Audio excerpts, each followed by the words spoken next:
Hi guys, welcome back. Samahan niyo ako guys at may ayusin na naman tayo itong connected required to login. Yan po yung issue natin ngayon guys. So ito po siya guys, try po natin mag-connect muna o maghulog ng coins para po makita natin ang actual yung problema.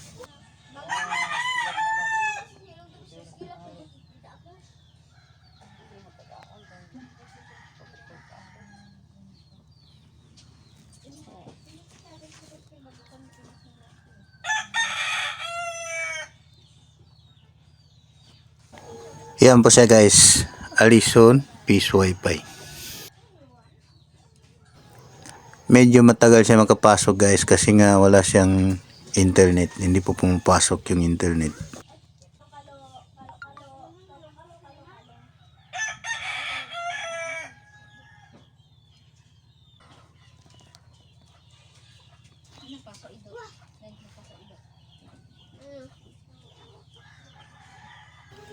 Ayan na po guys, nakapasok na tayo sa portal ngayon.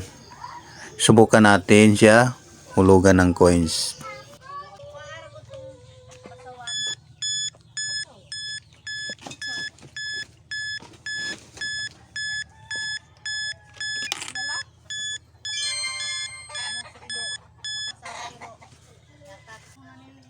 Ayan guys, connected na po siya at saka makikita din po natin yung time niya na tumatakbo. So ngayon i-check natin, balik tayo dun sa connection ng wifi. Makikita natin dito yung problema guys. Ito po siya.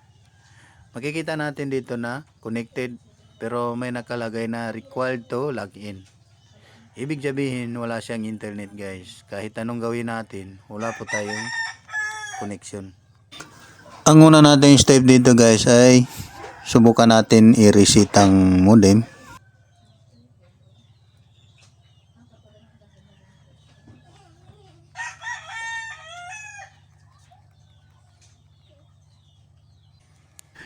Ngayon guys, andito na po tayo sa ating modem. Ito po siya. Ito yung GLT S10G. Bali, ang LAN port po niya guys ay isa lang po. Kung sakali yung modem po ninyo ay marami ang LAN port niya, pwede rin po subukan nyo muna ilipat yung LAN cable nyo. Huwag muna kayo mag-reset. Pero dito sa akin, isa lang po ang port niya. I-reset ko po ito siya. Ito yung pangunahing step ko para subukan i-resolve yung problema. So ayan, naka-open na po siya guys. Diyan po natin siya i-reset yung may butas dyan na maliit. Makikita natin. Kuha lang po kayo ng kahit anong bagay na pwede nyo itusok dyan. I-long press lang po siya ng mga ilang seconds hanggang sa restart yung modem nyo.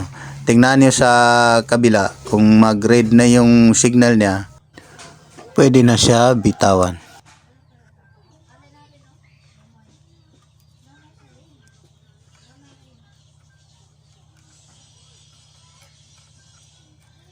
So, ganyan po siya guys pag reset. I-long press lang po yan siya ng mga ilang seconds po.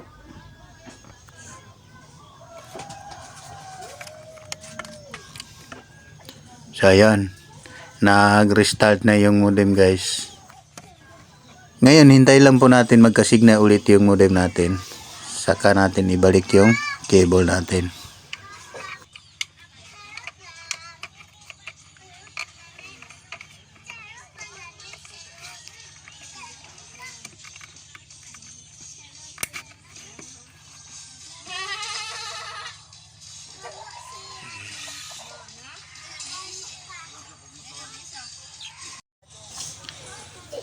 So ngayon subukan natin ulit mag-connect guys.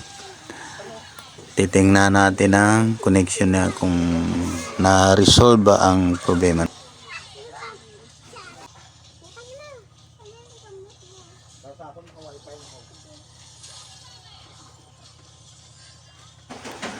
Connected tayo ulit guys. So, bisitahin natin ang connection ng wifi. So, ayan guys. Tila ganun pa rin ang issue. Hindi pa rin siya naalis. Ito guys, subukan natin hulugan ulit.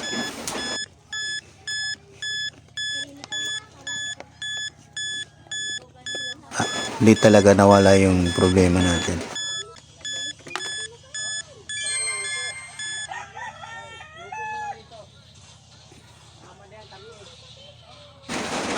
Then, check po natin ulit doon sa wifi connection natin guys.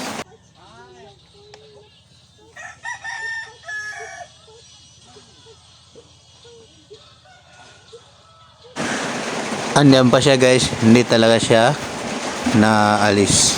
So, hanap tayo ng second step natin guys. Ito na guys, subukan natin naman palitan yung LAN cable natin. Connection natin doon sa modem to Bendo. So, ayan na po siya. Na ilagay ko na po sa ating modem and sa Bendo po natin. So, ayan na po yung connection niya. Tinanggal ko muna yung blue para po makasure po tayo na okay po yung connection ng LAN natin.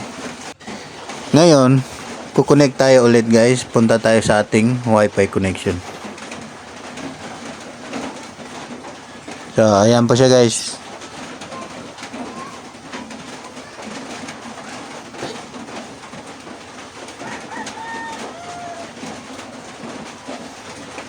Pangalawang step na tayo guys.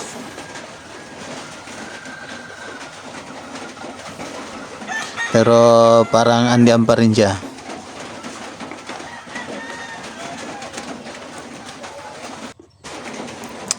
Hindi pa rin nawala guys. Andiyan pa siya. Required to log in. So ngayon guys, move tayo sa third step natin. Ito po. Ito na po guys. Mag-replus tayo. Ang gagamitin natin image ay yung latest ni LPB 15.4. Yan po. Pasensya guys, maingay po sa taas kasi umuulan habang ako'y nag-i-edit.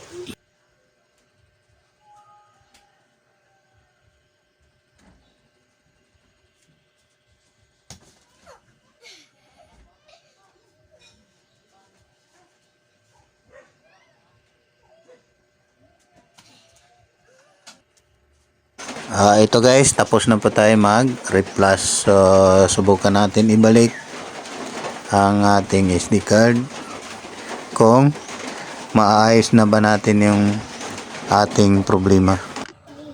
Pasensya din po guys, hindi ko na naipakita yung pagbalik ko ng SD card dahil kanina pa ako dito nag-ayos.